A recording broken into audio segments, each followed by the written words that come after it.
Facebook nos había, Ah, ya vamos a empezar a grabar. perfecto, sí. Bueno, pues entonces vamos a ver si Antonio, eh, déjame ver mejor.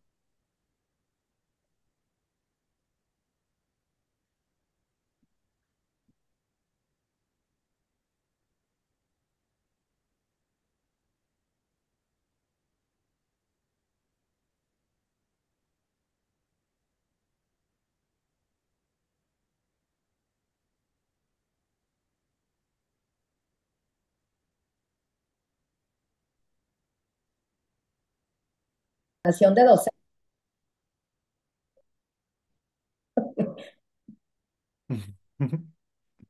Nos avisan si ya empezó la transmisión, por favor.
De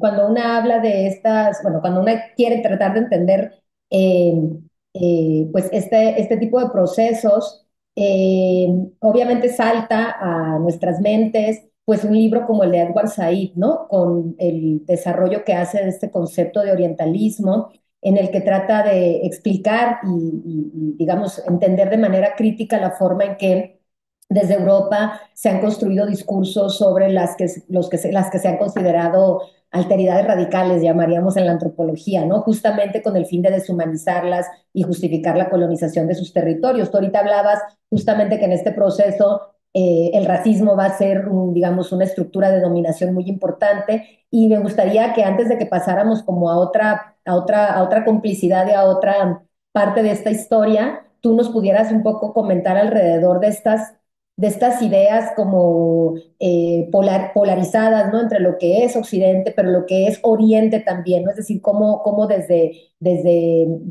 Occidente y luego nosotros acá que hemos introyectado estas ideas vía la colonización, pues vemos, ¿no? A esta parte del mundo.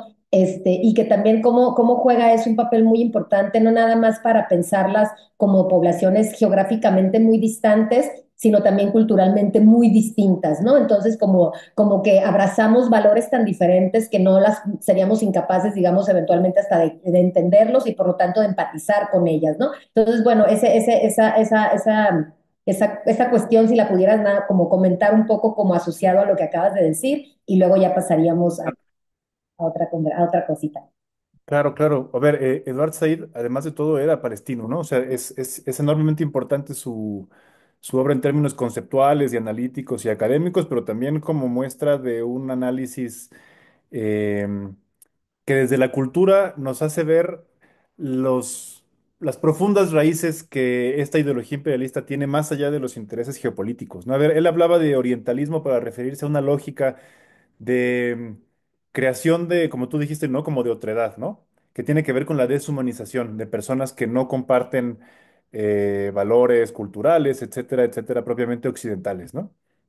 La lógica del orientalismo en la obra de Said tiene que ver con varias como trayectorias paralelas. Por un lado, se infantiliza a las poblaciones de eso que se llamaba el Oriente.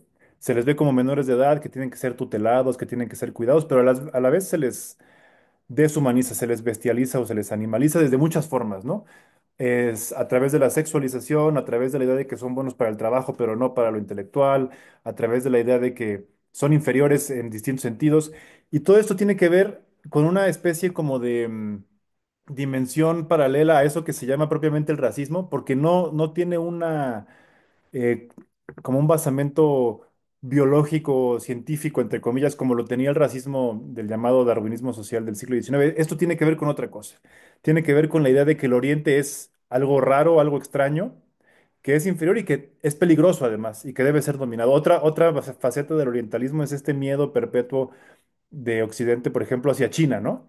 La idea de que por algún motivo es terrible que TikTok tenga tus datos, pero no importa si los tiene Instagram, ¿no? Porque son occidentales, ¿no? Entonces ahí hay como una especie de miedo y siempre que le dices a alguien, no, pues qué horror lo que está pasando con Estados Unidos y demás dicen, ay, sí, pero es que el problema en realidad es China, ¿no? O sea, todas estas distintas facetas del orientalismo tienen que ver con la idea de separarnos, con la idea de vernos como distintos. Y en Latinoamérica es extrañamente fascinante todo esto porque nos asumimos como parte de Occidente, cuando realmente, pues puede que algunas élites criollas decimonónicas y algunas oligarquías más contemporáneas puedan disfrutar de algunos de los beneficios de eso que se llama Occidente, pero la mayor parte de las poblaciones que viven en Latinoamérica no son contempladas dentro de eso que se llama Occidente.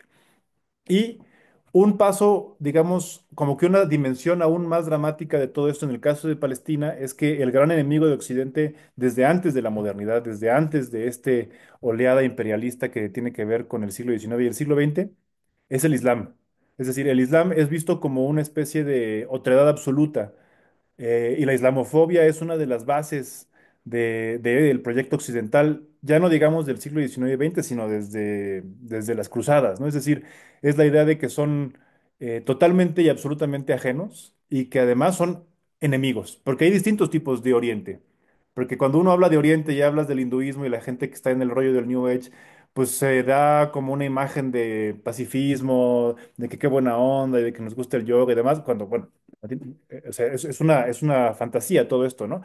Pero el Islam es un tipo de Oriente especialmente amenazante para la conciencia occidental y contra el cual se han descargado violencias de todo tipo desde hace siglos, ¿no? Entonces, en ese sentido, no nada más es una lógica imperialista como capitalista moderna, sino que lo que está sucediendo ahorita tiene que ver con una lógica islamófoba que tiene siglos. Y ahí, y nada más para cerrar, yo diría que una de las cosas que sí tenemos que recuperar, sobre todo desde Latinoamérica, es renunciar a la idea de nuestra adhesión a Occidente, o sea, renunciar a la idea de que nos definimos civilizatoria y culturalmente como occidentales, por lo menos en el ámbito político, y recuperar una de las grandes virtudes y fuerzas de lo que fue la izquierda internacionalista del siglo XX, que es justamente el internacionalismo. Entender que más allá de las diferencias culturales, fenotípicas, lingüísticas, étnicas que puedan existir, existe una unidad de propósito que tiene que ser vista en términos internacionalistas y que necesariamente debe ser antiimperialista. Muchísimas gracias, Daniel. Es súper, súper Sí, creo que completó muy bien la primera ronda para tener estos elementos más, pues más a la mano en la reflexión. Ahora quisiera pasar con Isaac. Me parece que probablemente nuestro tercer invitado está teniendo problemas de algún tipo, porque no lo veo por acá. Pero Isaac, vamos a pasar entonces contigo y aprovechar un poco que en tu semblanza, que voy a leer ahorita,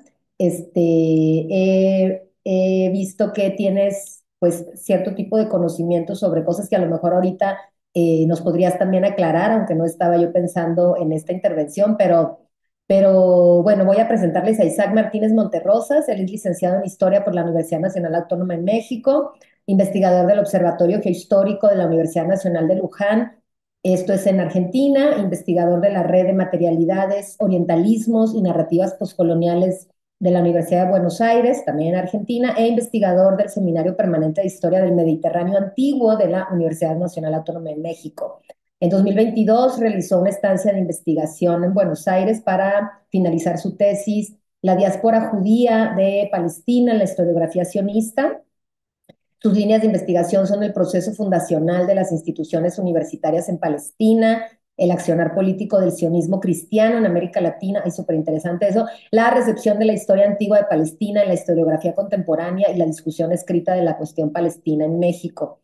Pues justo, Isaac, yo sé que te había propuesto un tema distinto para abordar en el conversatorio de hoy, pero yo creo que no puedo desaprovechar la oportunidad de que estás digamos, tienes estos conocimientos, esta experticia específicamente pues en el tema del sionismo. Yo creo que hay algo que habría que un poco contextualizar quizás en términos históricos, justo porque yo no percibo que hayamos hablado tanto del sionismo como en estos últimos 16 meses, ¿no? Es decir, quienes hemos estado solidarios con la causa palestina desde hacía mucho tiempo, ubicábamos a Israel, ¿no? Es decir, Israel, el Estado, el gobierno, pero como que en estos últimos meses ha obtenido mucha visibilidad y énfasis estar hablando del ente sionista incluso, ¿no? Así un poco se maneja la noción.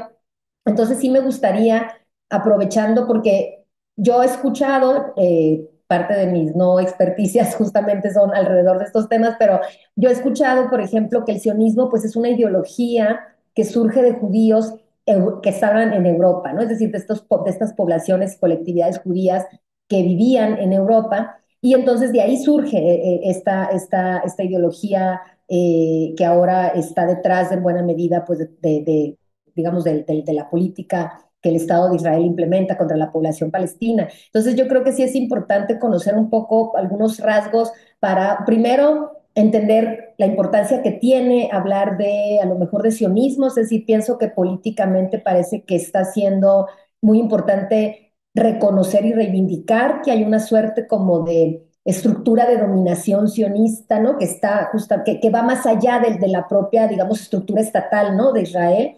Y por otro lado, tratar también de diferenciar evidentemente que no es lo mismo que el judaísmo, ¿no? Porque luego también se puede de repente ir por el otro lado y que pues son dos cosas completamente distintas y que el sionismo pues ha tenido una agenda muy clara que tiene que ver con la expansión. Entonces, bueno, a mí me gustaría aprovechar que estoy viendo que tú hiciste pues una tesis al respecto y que has estado indagando en estas líneas de investigación, pues para que nos comentes un poco, para personas no expertas, pues qué deberíamos entender digamos, en qué contexto histórico lo deberíamos entender. Muchas gracias, Isaac. No, al contrario, muchas gracias a usted por la invitación, por considerar oportuna mi participación en este conversatorio, del cual también pues agradezco su organización. Es muy necesario e importante que sigamos teniendo este tipo de espacios para hablar en voz alta, como amerita, sobre la cuestión palestina. El sionismo, hablando en términos de la historia conceptual oselequiana, nació en 1890. Normalmente se piensa que Theodor Herzl es el padre fundador del sionismo porque fue el que catapultó este movimiento a nivel internacional, ya menos, ya que comenzó a tener encuentros diplomáticos con distintas personalidades de la época, como el Papa, como alguno que otro príncipe en la región. Sin embargo, insisto, en términos conceptuales, el sionismo fue acuñado por Nathan Birnbaum, un intelectual judío austrohúngaro que creó un periódico llamado Selbstemancipation, Autoemancipación, en 1884, un periódico publicado en alemán en el Imperio Austrohúngaro. Este periódico pues, estaba dirigido principalmente a las comunidades judías germanoparlantes, no solamente de Austria-Hungría, y en algún momento surgió la necesidad semántica de referir pues, los acontecimientos, los problemas, las necesidades de la población, algo que dice mucho Reinhard Koselleck en su propuesta metodológica. En ese sentido, pues eh, Nathan Birnbaum acuñó el concepto sionismos y el concepto sionistische en 1890.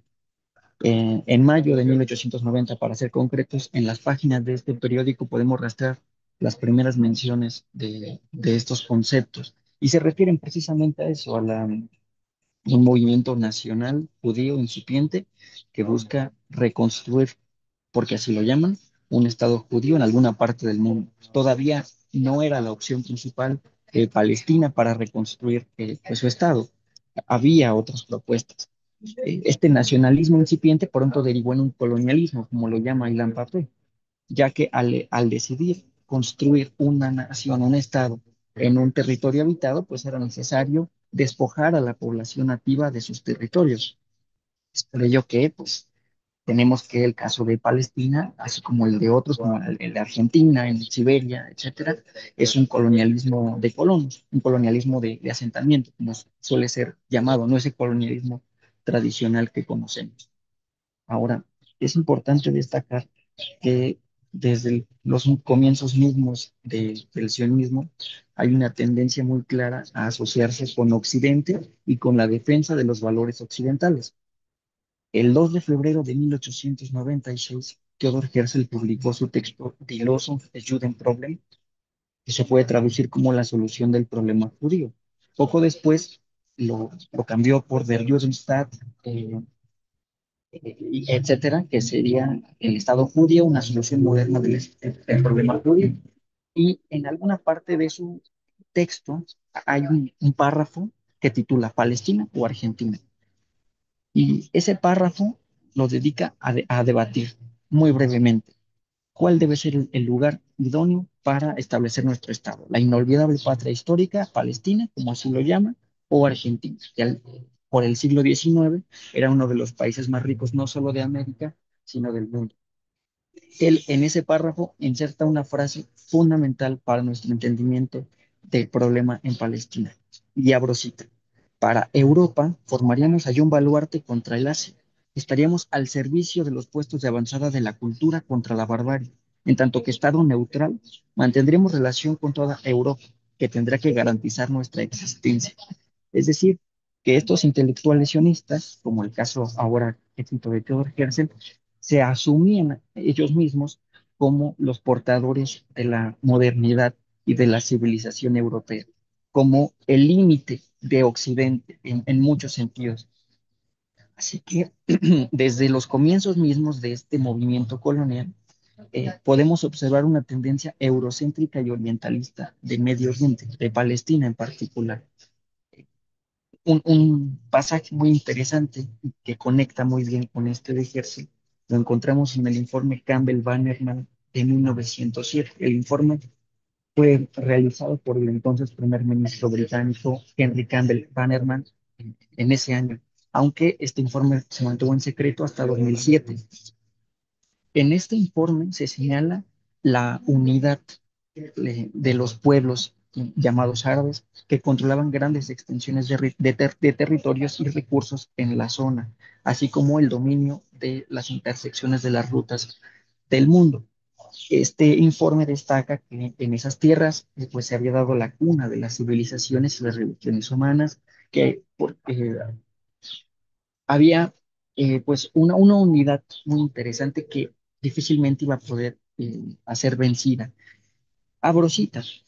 Si por casualidad esta nación se unificara en un estado, tomaría los destinos del mundo en sus manos y separaría a Europa del resto del mundo. tomando estas consideraciones seriamente, un cuerpo extranjero debe ser plantado en el corazón de esta nación para prevenir la integración de sus extremos de tal manera que desgaste sus poderes en guerras sin fin. También podría servir a Occidente como trampolín para obtener sus objetivos encubiertos.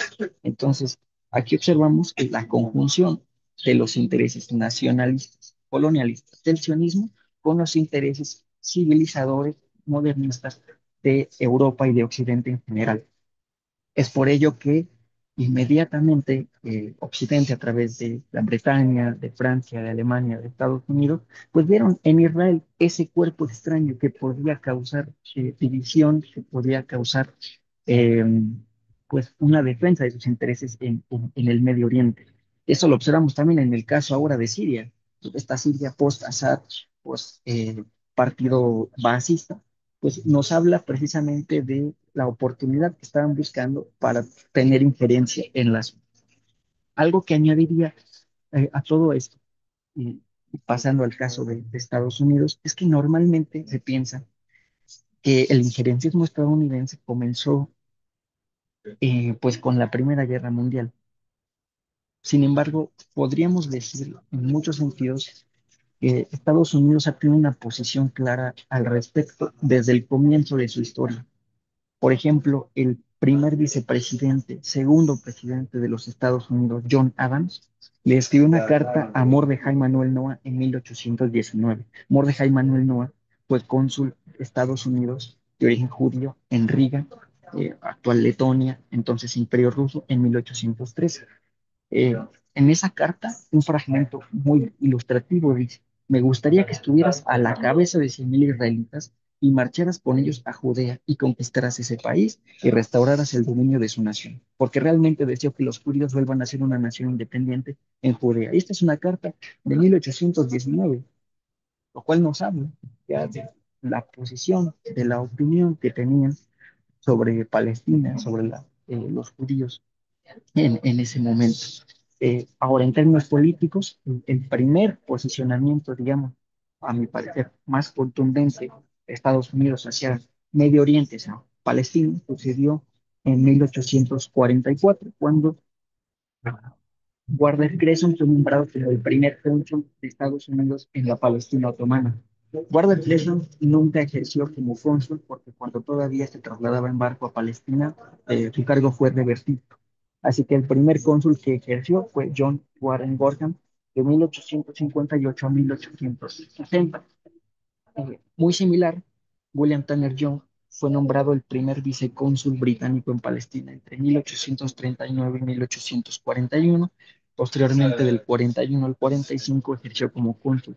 Ya desde entonces, británicos y estadounidenses tenían una misión diplomática en Palestina. Y esta misión no fue simplemente para realizar asuntos consulares, sino también para impulsar el establecimiento de colonias en Jerusalén, por ejemplo, hay muchas colonias que todavía se mantienen, arquitectura estadounidense que se mantiene, porque muchos en ese entonces, en el siglo XIX, migraron con esta idea milenarista, escatológica, del final de los tiempos, del retorno triunfal de Jesús.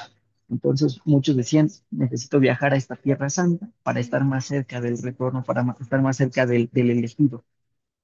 Las misiones de británicos y estadounidenses también sirvieron para promover las expediciones arqueológicas en el territorio.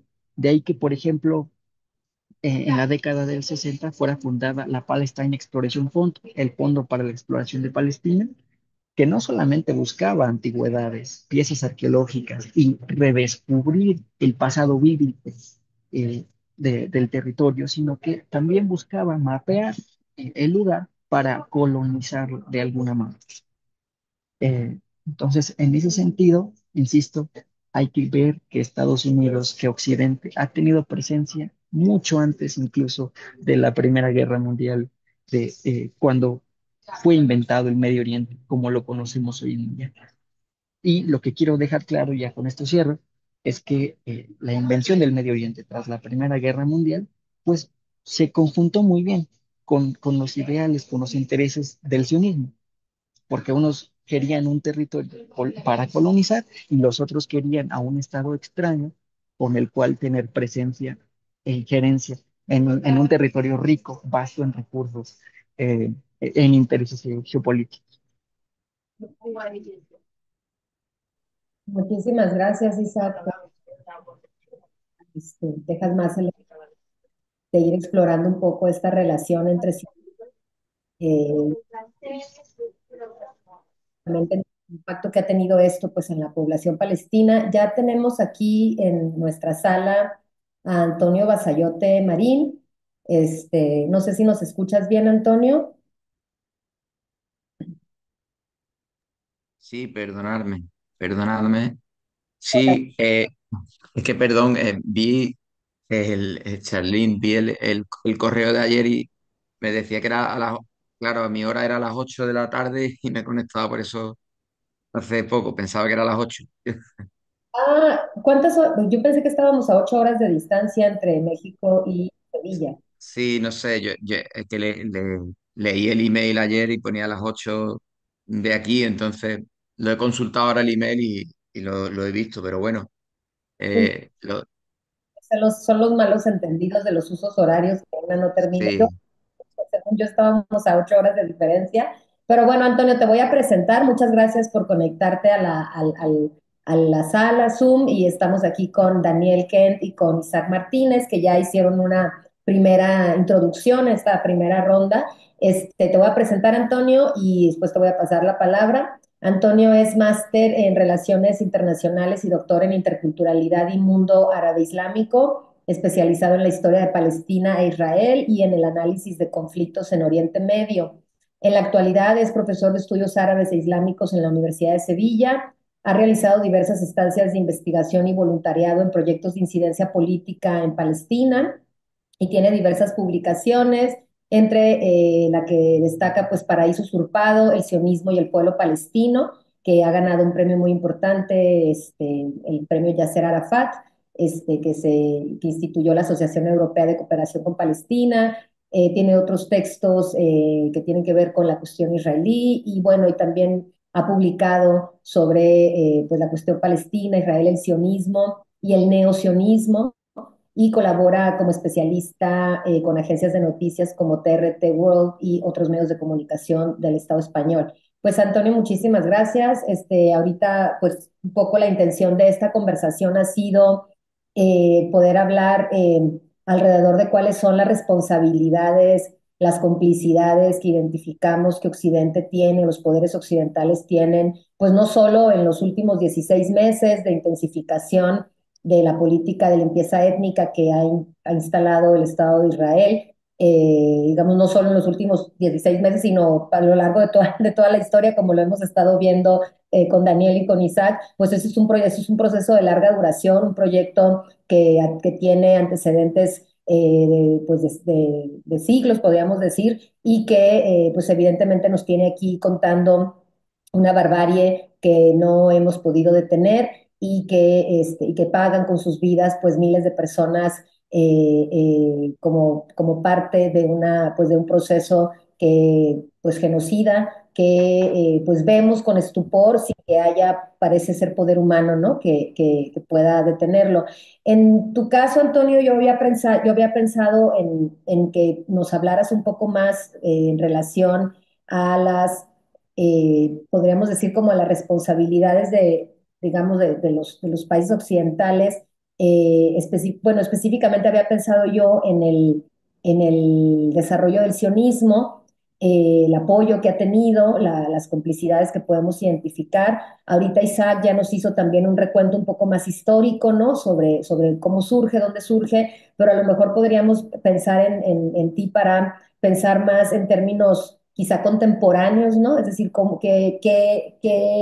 en dónde podemos identificar, ¿no? Estas alianzas que los poderes occidentales han establecido con este proyecto histórico y político que ha sido el sionismo y que lo ha ayudado pues a mantener, a sostener y a justificar pues la barbarie que hemos estado atestiguando desde hace ya 16 meses. Entonces, bueno, y si quisieras tú tratar algún tema que derive de ahí, pues con mucho gusto, esta es la primera ronda, contigo vamos a cerrar.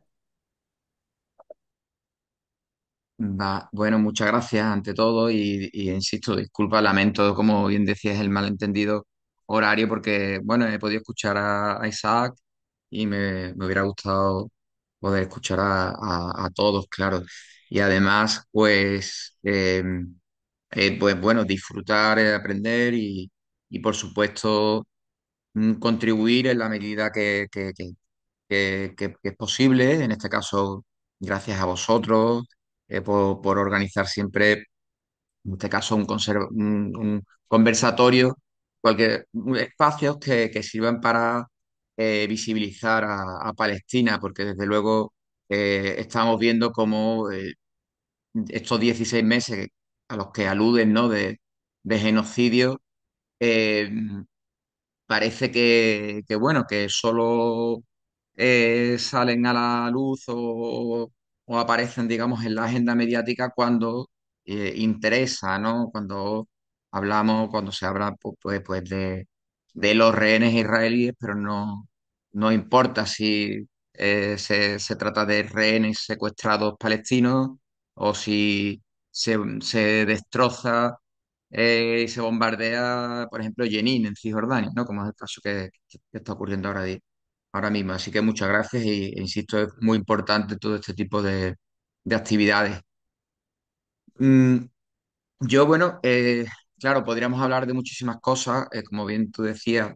eh, Siguiendo, recogiendo un poco la idea, ¿no? de que decías, pues, en primer lugar, quisiera recordar que el sionismo, antes de todo, yo suelo hacer énfasis en esto, es una ideología, es una ideología, hay un pensamiento político eh, que se elabora, bueno, pues como ha indicado en buena medida Isaac, a partir de mediados del siglo XIX en realidad, sobre todo en el contexto de los nacionalismos, de la efervescencia de los nacionalismos en Europa, de la mano de los nacionalismos en Europa, eh, se, se articulan los proyectos colonialistas, como bien sabéis, ¿no?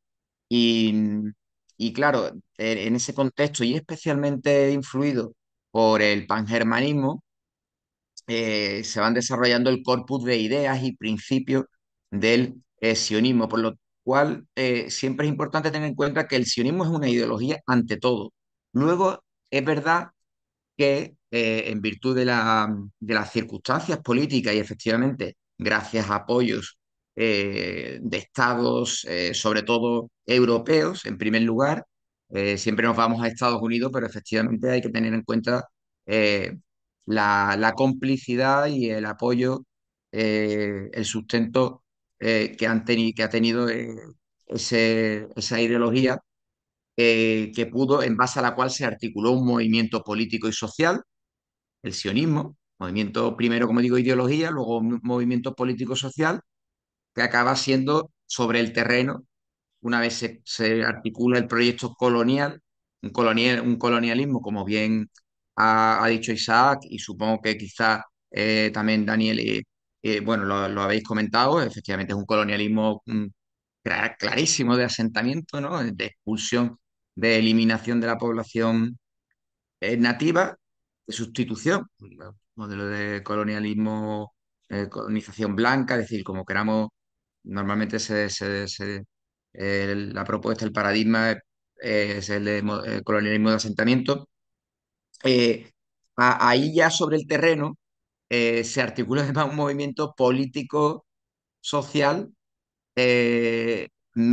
paramilitar, ¿no? Porque, bueno, pues porque se fundan las milicias, como bien sabéis, milicias paramilitares armadas que crean, pues, sobre todo a principios o sea, la primera mitad del siglo XX, la década de los años 30, la principal del terrorismo, ¿no? Del terrorismo sionista, de grupos como el Irgun, como el Lehi, Ana Stern, bueno, el Haganá, la propia Haganá, todos estos grupos que luego se fusionan y fundan, pues, y crean, o se fusionan y se nombran ejército, es la Tzahal, ¿no? El acrónimo hebreo, las llamadas fraudulentamente fuerzas de defensa israelí, o mejor llamadas fuerzas de ocupación y de expansión territorial sionistas, ¿no?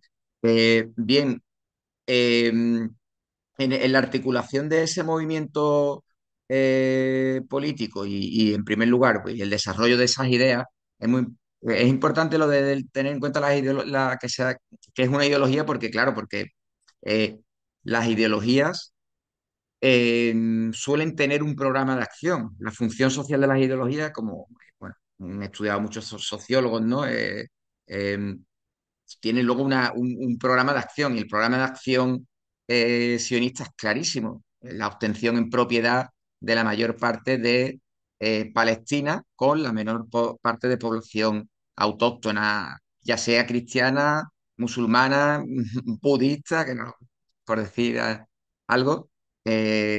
Por supuesto, ahí lo que cuentan es lo que los sionistas consideran judíos, porque también debemos considerar que el sionismo en este sentido, lo dijo muy bien Uri Ram, un sociólogo israelí. El sionismo inventa un nuevo significado de judaísmo, ¿no? Que es el de la nacionalidad judía, ¿no? Mm, El judaísmo pasa de ser una cultura y una religión a ser una raza. Y hablo de raza porque también hilo con lo que comentaba Isaac. eh, Efectivamente, no, el sionismo no se funda en 1897 con el Congreso de Basilea, que por cierto se celebra en Basilea, como algunos quizás saben, por oposición a la comunidad judía alemana de Zúrich, que es donde se iba a celebrar. El rabinato alemán se opuso radicalmente, como la mayoría absoluta y vamos, abrumadora de la comunidad judía internacional se opuso al sionismo. Lo veía un auténtico dislate, tanto desde el punto de vista religioso, en el caso de los judíos ortodoxos y ultraortodoxos, como también bueno, pues una aventura racista, por eso que decíamos, ¿no? Por la convergencia conceptual que precisamente eh, tuvo ese primer sionismo con el antisemitismo bueno, de los zares de Rusia, y también más adelante del propio nazismo. Eh, entonces, como decía, que retomando lo que decía Isaac, que efectivamente, bueno, pues el sionismo se articuló mucho antes, ¿no? Ahí tenemos a Leon Pinsker, ha nombrado a Nathan Birman. También, por supuesto, tenemos muy importante, Max Nordau, que fue uno de los principales ideólogos de la raza judía, de la pureza del ideal de pureza de sangre, que lo toman del pangermanismo, de ese ideal digamos, esa idea volkisch, ¿no? De Volk, como espíritu de von Herder. Todo eso se va articulando primero en Europa, pero se lleva al terreno a partir de 1882, que es cuando se funda la primera colonia sobre el terreno. Entonces, yendo ya más directamente a la pregunta, perdona, Cherlin, eh, primeros responsables en la etapa contemporánea, pues bueno, en primer lugar, el Imperio Otomano, la Sublime Puerta, aunque se negó a colaborar con Theodor Herzl, que lo buscó, ¿no? Theodor Herzl fue claramente, junto a Moses Hess también, que es otro ideólogo del sionismo. También hemos mencionado a Leo Pinsker. Moses Hess y Theodor Herzl, sobre todo, fueron los que intentaron que el sionismo fuera respaldado por un proyecto colonial, el francés o el británico, e incluso Theodor Herzl acudió al Imperio Otomano.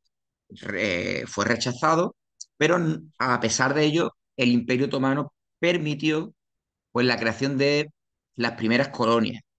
Hemos de decir que esas primeras colonias no obedecían al paradigma que hemos mencionado de colonialismo de asentamiento. En un principio obedecían a un colonialismo que incluía a la población nativa. El problema principal llega a principios del siglo XX, cuando en el contexto de lo que se llama cosas ahí las aliyat, ¿no? Las oleadas migratorias de Europa a Palestina, concretamente en la segunda, el segundo tercio de, del siglo XX, pues los ideólogos sionistas introducen las ideas, consignas, eh, fundamentales de Kibush Abodá, conquista del trabajo y conquista del terreno, Abodá y también Abodá Ibrit, ¿no? Trabajo hebreo. Eh, ¿Qué es lo que pasa? Que esas consignas, esos principios de conquista de la tierra, conquista del trabajo, trabajo hebreo, aplicadas sobre el terreno, llevadas a la práctica, pues llevaron a la exclusión de la población autóctona de los felás, los campesinos palestinos. Y ahí es cuando comienza, pues evidentemente, la resistencia también palestina. Hablamos, como digo, incluso antes de la Primera Guerra Mundial y, por supuesto, en el periodo de, mm, de entreguerras. Pero eh, yendo a lo, volviendo a las responsabilidades de otros estados, hemos dicho el Imperio Otomano fue fundamental, pues bueno, ya entrado en el siglo XX, eh, Reino Unido, Lord Rothschild, ¿no?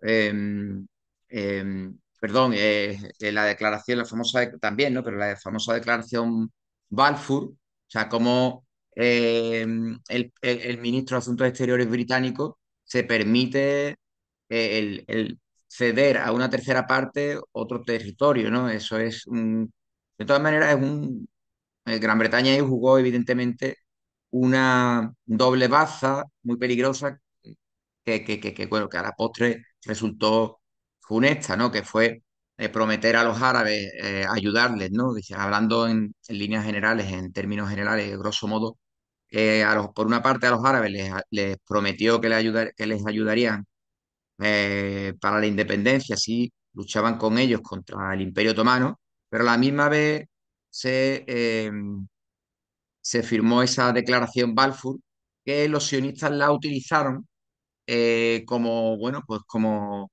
eh, una carta de derecho de propiedad, cuando en realidad era una carta que no tenía ningún valor jurídico. Bueno, pues una carta, como decía, de un ministro de Asuntos Exteriores pues, a una tercera parte, no tenía ningún valor jurídico. Además, el propio sionismo digamos, la viola. ¿Por qué? Porque la declaración Balfour dice muy claramente que es favorable a la implantación de un hogar judío en Palestina, pero no en toda Palestina en primer lugar, y en segundo lugar dice claramente, subraya, no lo tengo textualmente, pero dice que no se actuará en detrimento ni será contra las otras poblaciones autóctonas ni contra las confesiones, distintas confesiones a las judías.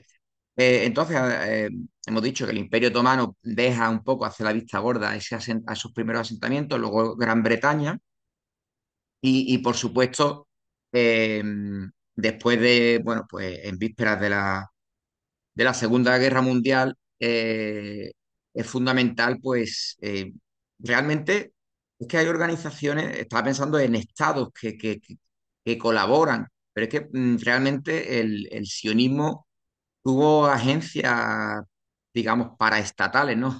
La agencia judía que operaba en Palestina era una especie de estado dentro de lo que ya era después de la Primera Guerra Mundial el mandato británico, ¿no? En ese sentido, sí, una vez más podemos señalar a Gran Bretaña porque durante el mandato británico claramente dejó y apoyó, o sea, por una parte dejó hacer, permitió la colonización masiva que se incrementó, como decía, a partir de la segunda y la tercera aliyá y por supuesto los británicos han sido siempre responsables y lo siguen siendo hoy día, ¿no? Clarísimamente, con el apoyo militar, el suministro de armas, el apoyo inquebrantable a nivel diplomático, al igual que otras potencias, ¿no?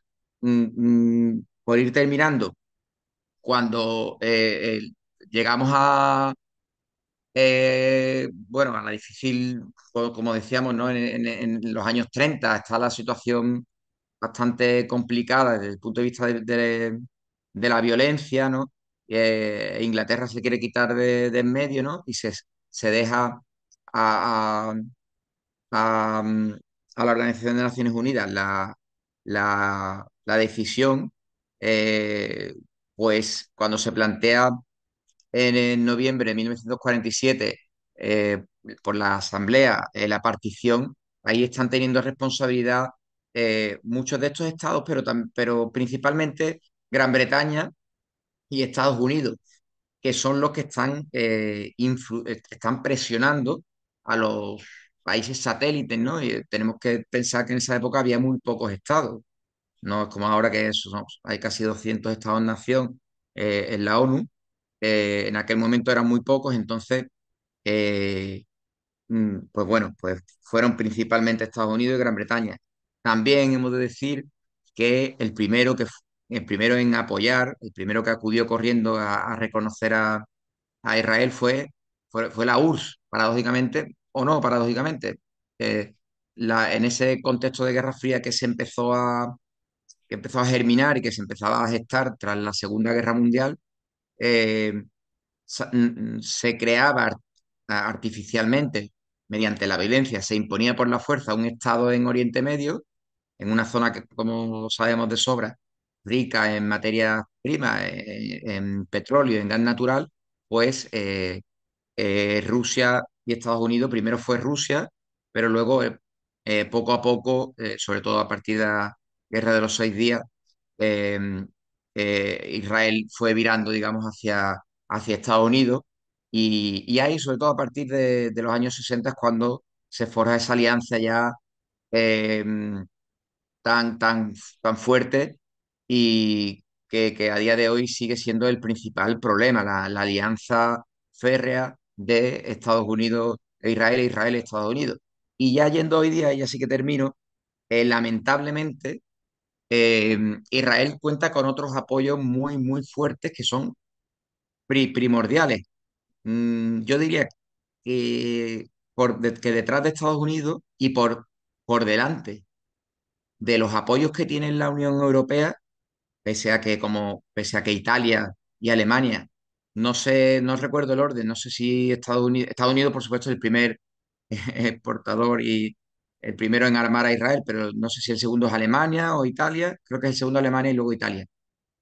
Independientemente de esto y de la tibia e incluso el apoyo cómplice de la mayoría de los países de la Unión Europea, por encima de ese apoyo, en efectividad está el apoyo de algunos de los estados del mundo árabe, empezando por Jordania y Egipto, que tienen emparedados ahí a los palestinos, y siguiendo, por supuesto, con Marruecos y con Arabia Saudí. Ya el orden, no sé si podemos, a la hora de hacer una jerarquización, eso ya depende también un poco, sería entrar más en detalle, pero no debemos olvidar que estos países árabes están siendo auténticamente cómplices y responsables en el genocidio de la misma forma, exactamente de la misma forma que Estados Unidos. Y yo diría que incluso más, porque si solamente se cayera la pata de Egipto o la pata de Jordania, Estados Unidos se vería en serios apuros para seguir adelante con este genocidio. Y bueno, lo dejo porque me enrollo mucho, disculpadme, quito el micrófono. Muchísimas gracias, Antonio. Creo que justo has traído también a la discusión sí, o sea, es decir, que es más complejo de lo que parece, ¿no? Es decir, aquí queríamos hablar de las responsabilidades occidentales, pero en efecto no debemos de perder de vista que en buena medida esto se ha sostenido también gracias al apoyo que han tenido estos países, que una creería que deberían de ser solidarios con el pueblo palestino, ¿no? Pues por su afinidad, por un montón de cosas, sin embargo, pues no lo son y que esto nos habla también pues de la serie de intereses económicos, ¿no? Políticos, o sea, es decir, una serie de cosas que nos hablan de cómo las interacciones comerciales, intercambios políticos, ayudas, apoyos militares, pues han hecho también que se generen muchísimas relaciones de dependencia, ¿no? Y esto pues lo estamos viendo ahora, pues más, por lo menos aquí en México, de manera muy contundente con la llegada de Donald Trump a la presidencia. Y bueno, yo quisiera ya en esta segunda ronda, un poco quizás más ágil para ir cerrando, pero no sin perder de vista un poco este foco también muy interesante que puso Antonio, y volver con Daniel para preguntarte, Daniel, o bueno, más bien como para compartir contigo esta inquietud y que tú un poco nos des tu lectura, ¿no? Yo percibo que el hecho de que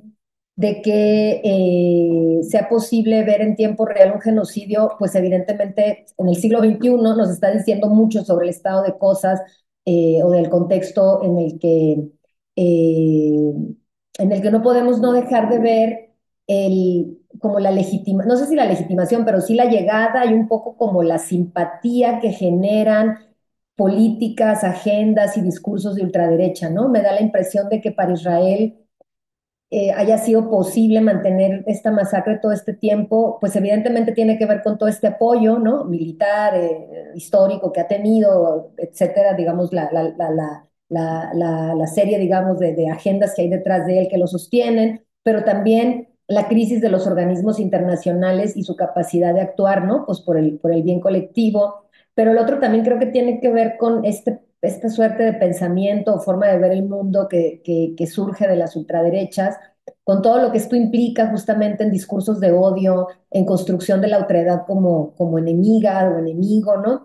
Entonces a mí me gustaría un poco si tuvieras como que hacer una lectura del genocidio y de pues, los procesos actuales de colonización tomando en cuenta estas coordenadas, es decir, y que además es cierto, ¿no? Es decir, que es la avanzada de estas agendas de derecha, pues no están solo en los países occidentales, ¿no? Tú que eres un especialista en India, pues sabes muy bien que allá también se cuecen habas. Entonces, ¿qué aspectos no deberíamos de perder de vista como en esta ecuación? Sí, a ver, sí me interesa mucho responder a tu pregunta, pero quería hacer un comentario muy brevemente, Charly, sobre lo último que dijo Antonio, sobre un poco como el diálogo, ¿no? Sobre la responsabilidad también de los países no occidentales, en específico del mundo árabe, ¿no? En lo que está sucediendo. Y eso también tiene una historia interesante que hay que resaltar. Es decir, a partir de los años 40 se crea el Estado de Israel como una especie de anomalía histórica en el mismo momento en el que se están empezando a descolonizar el resto de los territorios de Asia y África que estaban bajo dominio imperial, ¿no? Y eso hace que sea especialmente importante para Estados Unidos y la OTAN tener ahí el Estado de Israel, ¿no? Pero hasta los años 60 sí fue una causa común para el mundo árabe, la defensa de la causa palestina. Es decir, Egipto, Jordania, Arabia Saudita menos, pero sí fue una causa que unificó al mundo árabe, al panarabismo, al nacionalismo árabe de corte más socialista. Y es a partir de los 60, 70 cuando eso empieza a cambiar, ¿no? Y empezamos a ver el auge de regímenes más autoritarios, mucho más represivos, mucho más alineados con la agenda occidental, pero también alineados con un cierto tipo de Islam eh, politizado. Es decir, todo esto va de la mano con una agenda de fragmentación de la solidaridad tercermundista de los años 50 y 60, es decir, el Estado de Israel ha sido fundamental para debilitar la unidad del mundo, del panarabismo y del mundo árabe, pero no solamente eso, sino del tercermundismo en términos más amplios, ¿no? Y justamente lo que vemos después en los 80s y 90s es el surgimiento de regímenes eh, de ultraderecha en lugares como India, pero también de un Islam politizado, mucho más alineado con eh, ciertos lineamientos neoliberales, etcétera, ¿no? Y ahora regresamos, digamos, a la pregunta que me hacías. Yo creo que, en efecto, lo que estamos viendo en Argentina, en Estados Unidos, en la Unión Europea, no es un fenómeno meramente occidental, ¿no? Es un fenómeno que tiene que ver con por un lado, el colapso de ese orden liberal de los organismos internacionales de la segunda posguerra, como ya has dicho tú, pero también con es una especie de resultado de la enorme maquinaria de creación de frustración e infelicidad que es el mundo en el que estamos, ¿no? Que se está desmoronando por todos lados, pero en el trayecto en el que se desmorona está generando una explosión lo decían el otro día unos colegas argentinos en un conversatorio de página 12, ¿no? O sea, Milei es el resultado de la infelicidad, de la crueldad, de la misoginia, que tiene que ver con que el mundo en el que vivimos está llegando a un claro límite, no nada más en términos ecológicos, sino en términos de proveer una esperanza digna de vida, de futuro para la enorme mayoría de la gente del planeta, ¿no? Y lo que vemos en India y lo que vemos en otros lados tiene que ver también con eso, ¿no? Y yo creo que la única respuesta real más allá de la cuestión geopolítica, es seguir insistiendo por la defensa de horizontes de vida que sean más dignos, más comunitarios, más politizados, más involucrados, basados en el diálogo, en la comprensión, porque si no, más allá de la coyuntura geopolítica, que es indudable que el orden occidental del mundo va a colapsar en las próximas décadas, más allá de eso corremos el riesgo de que se repliquen todos estos vicios y patologías en un mundo post-occidental, ¿no? Entonces, la denuncia del imperialismo occidental que digamos que elaboré en mi intervención pasada, que ya no voy a volver a elaborar, tiene que estar acompañada de ejercicios, pues, muy básicos como este que estamos teniendo, de diálogo, de reflexión, etcétera, pero también de acompañamiento, de empatía, de solidaridad, que eran justamente los bastiones del internacionalismo antiimperialista del siglo XX que fue arrasado, ¿no? Entonces, bueno, tenemos que recuperar todo eso, me parece. Y la exigencia del alto al genocidio en Palestina tiene que servir como una causa que nos ayude no solamente a señalar eso, sino a señalar que eso es, como decía Traverso, el paroxismo de todo lo otro que está pasando en el mundo, ¿no? Y que corremos el riesgo de que se replique en otros lados. Sí. Muchas gracias, Daniel.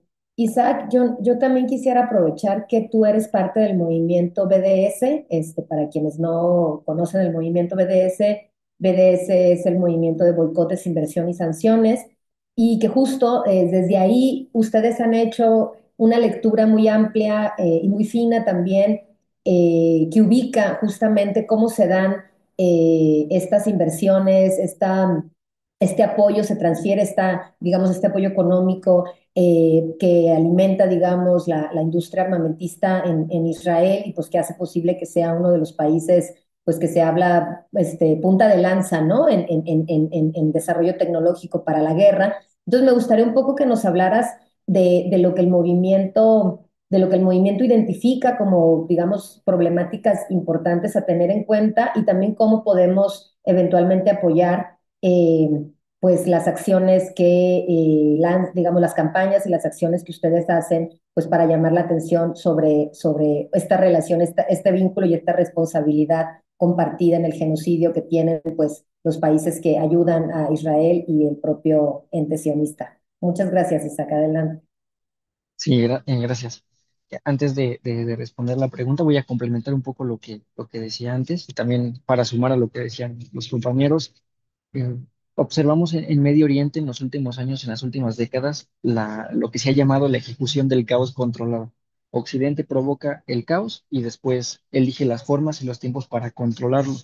Lo he dicho en varios espacios. En 2022 estalló este problema en Ucrania, entre Ucrania y Rusia, pero cuando se estancó el problema, a mi parecer, pues, Occidente vio la oportunidad de reactivar pues un conflicto, mal llamado conflicto, en Medio Oriente que pues históricamente ha traído beneficios a esta forma de entender el mundo. De ahí que en 2023 estallara, ¿no? Nuevamente, ¿no? O sea, es muy ilógico pensar que Israel, con toda la tecnología militar tecnológica que tiene, no haya podido prever el 7 de octubre. De seguramente lo sabía, lo tenía en la mira, pero lo permitió. Y lo permitió no solo Israel, sino todos sus aliados. Esta ejecución del caos ha permitido la prolongación de guerras y de conflictos sin fin, o que parecen no tener fin, lo que lleva a un desgaste, una fragmentación y una continua intervención. De alguna forma es un elemento más de la dominación occidental. Y esto se suma a los pasajes que citaba en mi intervención anterior y algunas otras, como la de Alexander Haig, el secretario de Estado de Ronald Reagan. Israel es el mayor portaaviones estadounidense, o la de Biden en 1986, cuando era parte del Comité de Relaciones Exteriores del Senado estadounidense. No hay que disculparnos por nuestro apoyo a Israel, es la mejor inversión de $3.000 millones que hacemos. Si no existiera un Israel, los Estados Unidos tendrían que inventar a un Israel para proteger sus intereses en la región. En esa misma declaración, él expresa su preocupación por el flanco oriental, perdón, de la OTAN. Pues, de alguna forma, Israel entra dentro de esa extensión un poco artificial de la OTAN para defender sus intereses en la región. De forma adicional, iba a mencionar que pues, el sionismo cristiano también ha tenido un impacto fundamental en la cuestión palestina.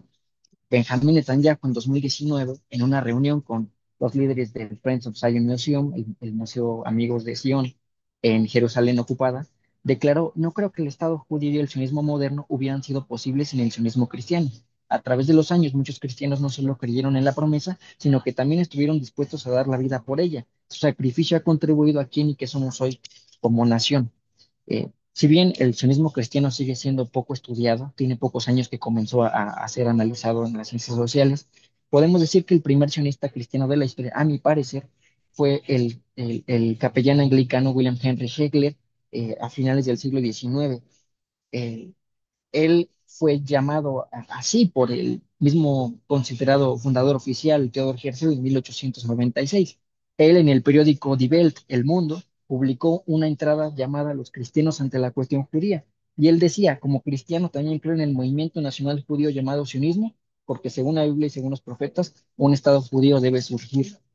Ahora, en las estadísticas, de acuerdo con el Pew Research Center, en septiembre de 2022, el 64% de los estadounidenses eran cristianos, y casi la totalidad de esta población es una población que participa directamente en las elecciones y que es un grupo de presión importantísimo. De ahí que personajes como Donald Trump en su anterior administración haya decidido reubicar su embajada de Tel Aviv a Jerusalén, haya reconocido la soberanía sobre los altos del Golán, y entre muchas otras medidas, porque pues aprovecha a sus simpatizantes, muchos de ellos cristianos, para ingerir, para tomar intervención en Medio Oriente. Entonces, en ese sentido, pues creo que el sionismo cristiano pues es un movimiento muy importante a considerar. Más recientemente, y con esto paso a la pregunta, Franklin Graham, un pastor evangélico estadounidense muy importante, el 15 de noviembre viajó en un vuelo directo de Estados Unidos a Israel. En el contexto del genocidio, menos de un mes de haber estallado, se reunió con Netanyahu y le dijo: los cristianos estamos contigo, te vamos a apoyar. Realizó una donación de 21 ambulancias. Este señor Franklin Graham es director de Samaritan's Purse. Si uno entra a su página, dice que pues, la misión está dirigida a apoyar las infancias del mundo en las guerras. Entonces uno dice: ¿qué lógica hay en todo esto? ¿Cuántas infancias no han sido asesinadas, han quedado huérfanas, desamparadas, para que este señor vaya y quiera dejarle un mensaje no solamente a Israel, a Estados Unidos, sino al mundo, de humanidad, de preocupación social? En América Latina también es preocupante esto, porque existe, entre muchos otros movimientos, la International Christian Embassy Jerusalem, que fue fundada en 1980 para reconocer la soberanía israelí sobre Jerusalén. En ese año Israel se anexó, de acuerdo con sus leyes, la totalidad de Jerusalén. Y como muchos países retiraron su reconocimiento, pues distintas organizaciones cristianas en el mundo crearon esta embajada cristiana, que todavía tiene presencia allá y en diferentes partes del mundo. En América Latina también la tiene, y un movimiento que fue creado en México se llama Pastores que Aman y Apoyan a Sion. Fue fundado por el fallecido pastor mexicano Felipe García Hernández, y en su página de internet se autodenomina Movimiento Sionista Cristiano Latinoamericano, y participa en muchas reuniones, en muchas actividades a favor de la embajada. Muchas veces acá en la ciudad uno observa en las calles aledañas a la embajada, en la calle misma de la embajada, cómo la cierran estas personas para hacer distintos actos de proselitismo y de defensa a favor del sionismo. Bueno, pasando a la pregunta, pues consideramos que el movimiento BDS es fundamental porque es una muestra no solo de solidaridad, sino de resistencia desde distintas partes del mundo al colonialismo, ya no solo sionista, sino al colonialismo en general. Lo que decía Aida Reit, este profesor Gazati, el año pasado, en su texto Descolonizando la mente palestina, pues necesitamos descolonizar nuestras instituciones, nuestra mente, nuestras ideas, y pensar en alternativas. Por eso es que hay muchas aplicaciones como Notenx. Hay una que recién que también aparece, que se llama Boycat. Son estas aplicaciones que abren la cámara del teléfono, se colocan en el QR o en el código de barras de los productos e inmediatamente arroja toda la información. Este producto fue hecho en Israel, hay un boicot contra esto, o esta marca pues no tiene boicot. Yo creo que hay que aprovechar la tecnología que tenemos hoy en día para poder rastrear qué productos, qué marcas podemos consumir o dejar de consumir. Sobre todo lo que se prioriza es el apoyo a las marcas locales, a las marcas hechas en México, en nuestra América, no aquella que viene de las empresas transnacionales. Desde luego que no solamente es un boicot económico, también es un boicot académico. Se suele pensar que las universidades y los espacios de investigación están alejados del colonialismo. Yo, que en mi tesis de licenciatura abordé el proceso fundacional de las universidades judías en Palestina, pues demostré que las universidades fueron establecidas en puntos clave para focalizar la colonización. Lo que los líderes sionistas decían es, vamos a fundar universidades para que los judíos de Alemania ya no vayan a las universidades de Alemania o de Estados Unidos o de Francia, sino que vean que aquí en Palestina tenemos universidades de alto nivel y que vengan, se incorporen acá y hagan sus investigaciones en ese territorio. Eso fue lo que pensaron. De esa forma, traer la colonización. No por nada, la Universidad Ben Gurión del Negev fue fundada en el sur de Israel, en un punto que históricamente ha sido deshabitado, pero que a los pocos años de fundada permitió el surgimiento de la central nuclear de Dimona, una clara vinculación entre la universidad y una central nuclear entre muchas otras, ¿no? Entonces, en ese sentido, pues llamamos a un boicot académico, en este caso de las universidades mexicanas, a las universidades israelíes, porque son cómplices y participan directamente del genocidio en Palestina. También, pues, de forma individual, invitar a los profesores, docentes, investigadores, a que rechacen las invitaciones a viajar o a participar en actividades académicas, culturales en Israel, en territorios ocupados, que muchas de estas universidades fueron construidas o ampliadas sobre territorios que fueron pues, anexionados, eh, de las cuales despojaron a las poblaciones nativas. Entonces, en ese sentido, el BDS es una de las muchas formas de sumarse desde nuestra región, desde nuestro país y de poder participar. Muchas veces al verlo tan lejos decimos, ¿cómo podemos ayudar? Pero yo creo que hay muchas formas de hacerlo y todo suma. No hay algo que sea poco o que sea mucho. Todo suma, desde la academia, desde quien trabaja como obrero, quien sea, no importa, incluso el género. Todos podemos participar y sumarnos a una causa justa como lo es la causa palestina. Muchas gracias, Isaac. Este, sí, esto para mí en estos 16 meses de que hemos hablado más, como desde hace ratito, ¿no? Socializamos más y tratamos de entender mejor qué es el sionismo. Me ha llamado mucho la atención descubrir esta relación entre algunas denominaciones cristianas y el sionismo, ¿no? Es decir, yo no lo conocía. En un conversatorio que tuvimos acá, en el segundo conversatorio virtual que tuvimos en el mes de junio, julio, me parece, que fue con estudiantes para hablar un poco de la justa pues de la organización, ¿no? De lo que estaba pasando en Estados Unidos, de lo que le correspondía hacer a las universidades, etcétera. Una de ellas, estudiosa de algunos fenómenos de participación de mujeres en comunidades ecuménicas, comentaba eso, ¿no? Es decir, la relación entre algunos denominaciones de protestantismo, cristianismo, etcétera, con una lectura, pues, muy extravagante, digamos, del Antiguo Testamento y bueno, y su vínculo pues, con el sionismo. Bueno, Antonio, a reserva de que quieras comentar o ampliar algo de lo que acá se ha dicho, obviamente tomando en cuenta pues que hay un montón de cosas que tú has estudiado y trabajado, pero yo no quiero dejar de aprovechar la oportunidad porque es la primera vez que en estos ya 7 conversatorios virtuales que hacemos desde la universidad acá en Oaxaca, participa alguien que está del otro lado del Atlántico. Entonces sí me gustaría un poco conocer tu lectura de cómo percibes, ¿no? El ambiente, eh, Acá nosotras nos llegan, o sea, nos llegan las noticias cuando de repente hay muestras de solidaridad muy bonitas, como la que se organizó en Guernica, por ejemplo, ¿no? Entonces se hacen los videos, se ve a la gente ahí en la plaza, etcétera. Pero luego también llegan la represión, ¿no? Las imágenes de la policía reprimiendo manifestantes, sobre todo en Alemania, en Inglaterra, ¿no? En Italia. Yo sé que tú estás en el sur de España, pero un poco también me gustaría conocer cómo de manera muy general, pues, cómo percibes tú en Europa, pues, el apoyo al pueblo palestino, la reacción, pues, de algunos gobiernos que evidentemente se han puesto, digamos, de tapete, ¿no? Como es el caso de Alemania, es el caso de Italia, el caso de Inglaterra, y otros en donde quizá hay un poquito menos sí, hay un poquito más de dignidad, por decirlo de alguna manera, ¿no? Entonces, bueno, esa sería un poco para tu intervención de cierre.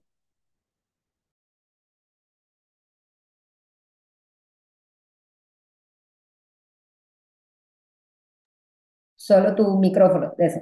Ahora que decía muchas gracias, Charlene, por la pregunta, magnífica pregunta, y gracias a Daniel y a Isaac también por su análisis, sus observaciones.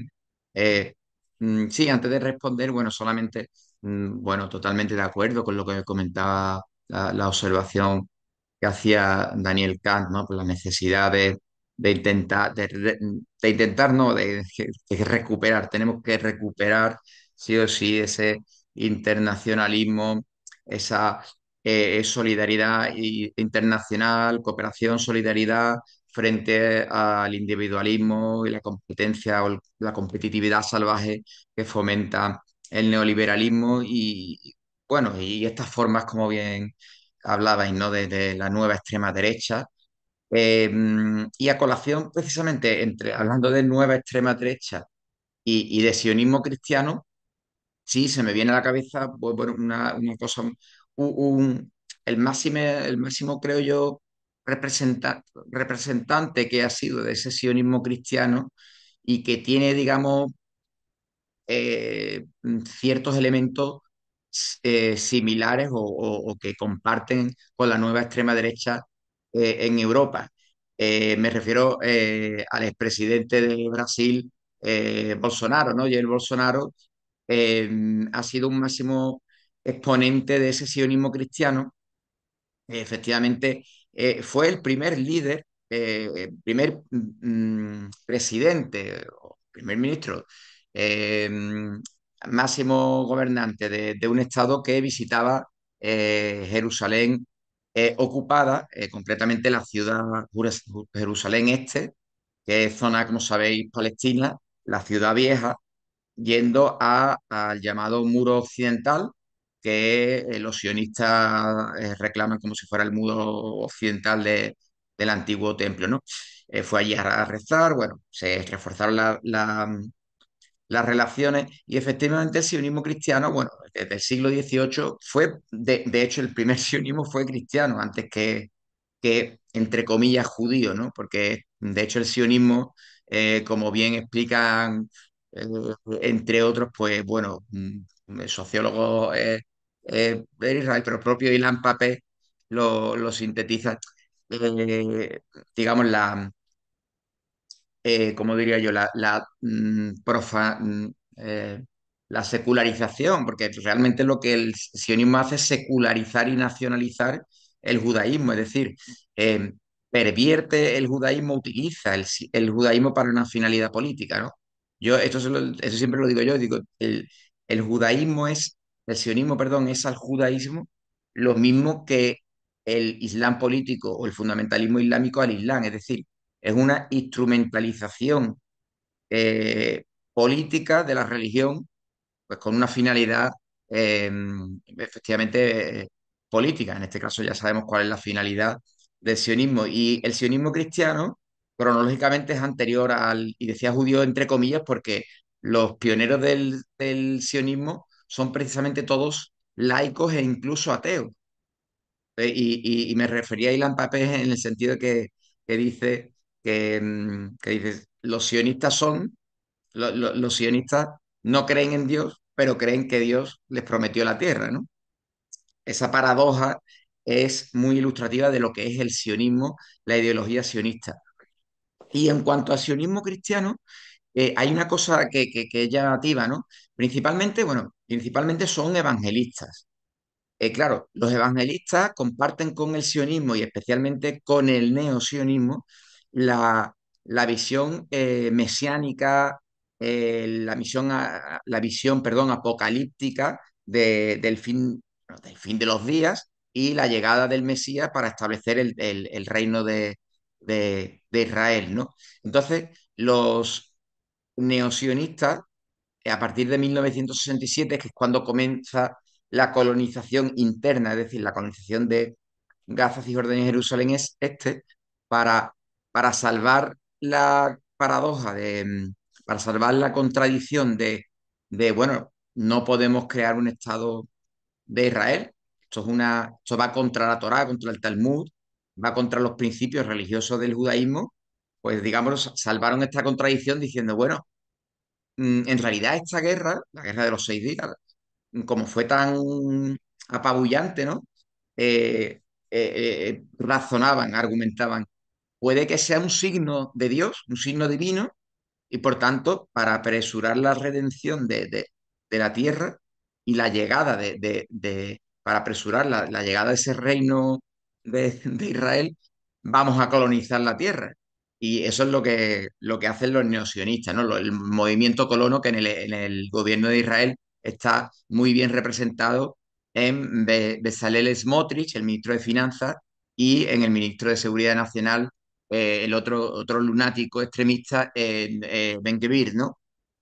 Eh, Dicho esto, y también, como Daniel Kant conoce muy bien la extrema derecha, a mí me parece que tanto el sionismo en general, lo que hoy en día hay es, como digo, un fundamentalismo sionista, la corriente llamada neosionista, es decir, que es más radical, más ultranacionalista, y en ese sentido tiene un vínculo y unos paralelismos clarísimos con la nueva extrema derecha eh, y con el sionismo cristiano.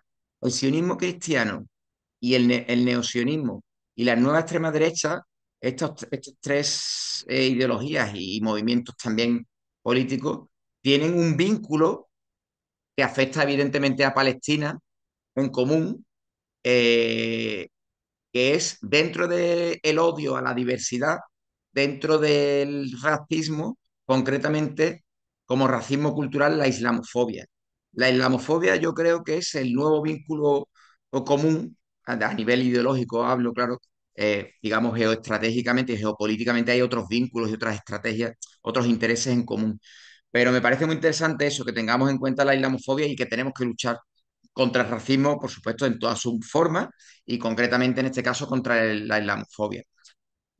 Bueno, pues volviendo a la pregunta, Charlene, decías que sí, ¿cómo veo aquí, ¿no?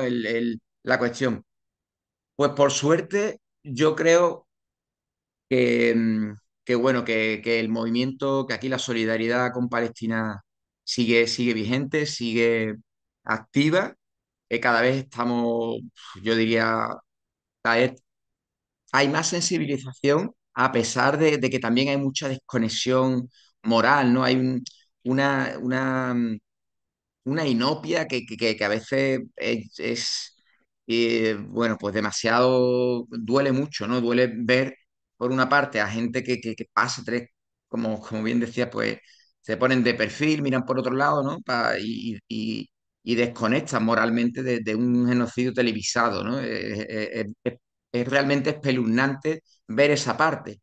Pero por ver la parte positiva también veo, percibo, y primero hablo del Estado español, de todo el Estado español, que se mantiene aquí pues luchas semanales, efectivamente el movimiento BDS aquí lo tenemos muy arraigado, estamos coordinados en las diversas regiones del Estado español, a nivel andaluz tenemos la coordinadora andaluza, por provincias también, a nivel estatal la RESCOP, la Red Estatal de Solidaridad con Palestina, y, y en Europa pues pues yo veo que quizá pasa un poco como en los países de Oriente Medio que comentábamos antes, como decía Marruecos, Jordania. No sé cómo está la calle, digamos, en Marruecos, o sea, perdón, en Jordania y en Egipto, pero sí sé que en Marruecos, mm,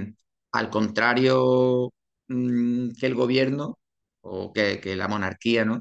Eh, es claramente favorable y así lo muestran, ¿no? Pues los estadios de fútbol, por ejemplo, en manifestaciones, en solidaridad con Palestina. Y entonces lo mismo está ocurriendo como bien decías, en Alemania, en Francia, en Inglaterra, pero principalmente el Estado visiblemente más represor y con una dinámica autoritaria, una deriva autoritaria muy preocupante es Alemania, ¿no? Mucha gente cree mucha gente dice que se debe, bueno, al estigma, a la culpabilidad y tal. Yo creo que puede que esté el tema también de fondo de la venta de armas a Israel. O sea, la industria armamentística es un sector importante, el interés económico y armamentístico, digo, de Alemania con Israel. Entonces, para mí que ya no pesa tanto seguramente sí pesa, pero que también está ese elemento de interés, ¿no? Y bueno, por terminar, pues digo que mantenemos, como digo, yo mantengo, quiero ser optimista en que se mantiene la solidaridad. Es difícil, pero semanalmente, por ejemplo, aquí en Sevilla, en el sur, en Andalucía, pero también en Córdoba, en Málaga, en otras ciudades y por supuesto en Madrid, semanalmente tenemos manifestaciones, ¿no? En este caso son los lunes en Sevilla, en Madrid están haciendo grandes manifestaciones cada 15 días. En el norte, como bien decía, Euskal Herria, el País Vasco una zona muy, muy, muy sensible, realmente comprometida y es envidiable. Y bueno, para nosotros en el sur de España, Euskal Herria es un faro y así nos mantenemos. Tenemos Irlanda, tenemos Francia, la población en Irlanda, por supuesto, también es increíble, impresionante bueno, tampoco es nada y debemos seguir así. Ojalá así sea. Pues muchísimas gracias, Daniel Kent, Antonio Basayote, Isaac Monterrosas, de verdad, muchísimas gracias por su participación en este conversatorio de mediodía. Estaba viendo si en Facebook teníamos alguna intervención o alguna pregunta, pero veo que no. Pero bueno, el conversatorio se va a quedar aquí grabado pues para futuras reproducciones. Yo quiero aquí a la gente que nos está viendo en Oaxaca recordarles que tenemos perfil de Instagram Oaxaca con Palestina para que conozcan las convocatorias que el comité aquí local ha estado realizando para seguir socializando información sobre el genocidio, lo que podemos hacer para apoyar al pueblo palestino.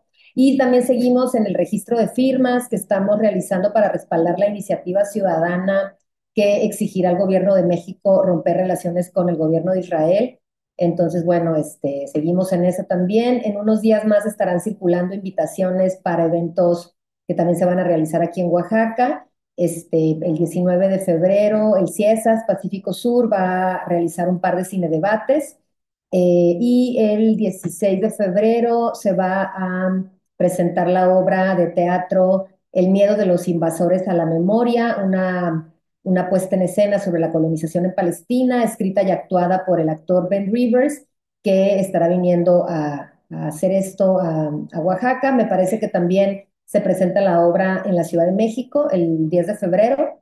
Entonces, bueno, para que se pongan ahí activos y pues vayamos a la obra. Seguro habrá después algún panel o algún espacio para la conversación. Nosotros aquí en Oaxaca seguimos registrando firmas y pues también seguiremos hablando del genocidio en Palestina. Pues muchísimas gracias a los tres por aceptar, por conectarse, a Antonio por lo estarlo desvelando allá en Sevilla y pues muchísimas gracias, que tengan muy, muy bonito día, tarde, noche. Adiós, Gracias. gracias. Muchas Muchas gracias, nos gracias, un vemos. Abrazo. placer. Chao.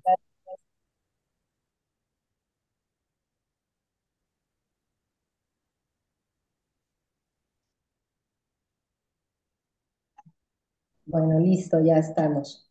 Ya estamos fuera de Facebook. Muchas gracias, Daniel, muchas Al gracias. contrario, Nos No, vemos. nos hombre, vemos. un gusto. Cualquier cosa ya andamos. Adiós, Isaac, un gusto. Adiós, igual un gusto. Gracias a quien nos haya ayudado por ahí, que no lo conozco, pero gracias. Fue, creo. Nos vemos, muchas Vale, gracias. pues. Chao.